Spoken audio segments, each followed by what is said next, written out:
do what's called popping it off.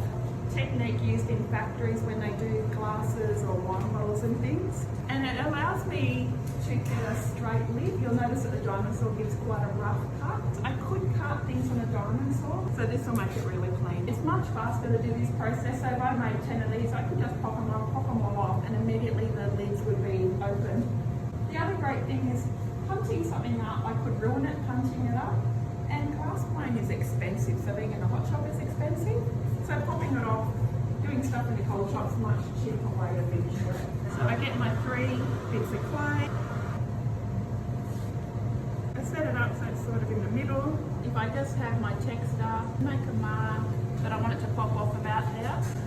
Now because I've got this crack here, if I go to introduce heat to here, that crack's going to run all the way down.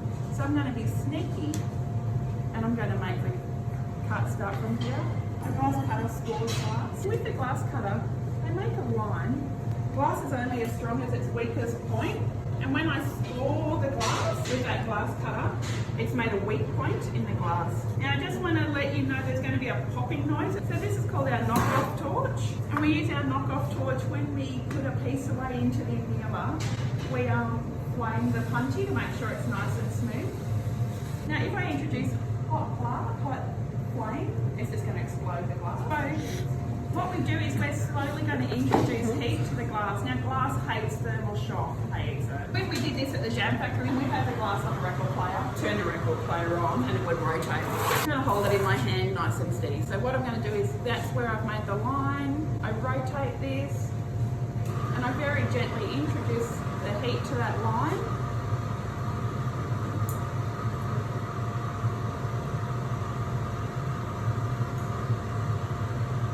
And what's going to happen is where I've made that cut, the cut is going to start to expand. The cut's going to start to expand, and when it expands, it's going to crack. But because I've introduced a line of heat, can you see how my little flames come closer? Because I've got a line of heat, the crack is going to run to the wood. Oh, that works so much better. Sometimes it explodes really loud and scares the crap out of you. Because I introduced heat, when that line that I cut started to expand, it just ran around the weak spot. And now, miraculously, it was the best demo ever. I chuck that away, and I've got a really clean surface. So really, if I did 10 of these, I just pop them all off like that, and then just grind and polish the top and it's done. This is a production method and it's used not cheap, it's a faster method.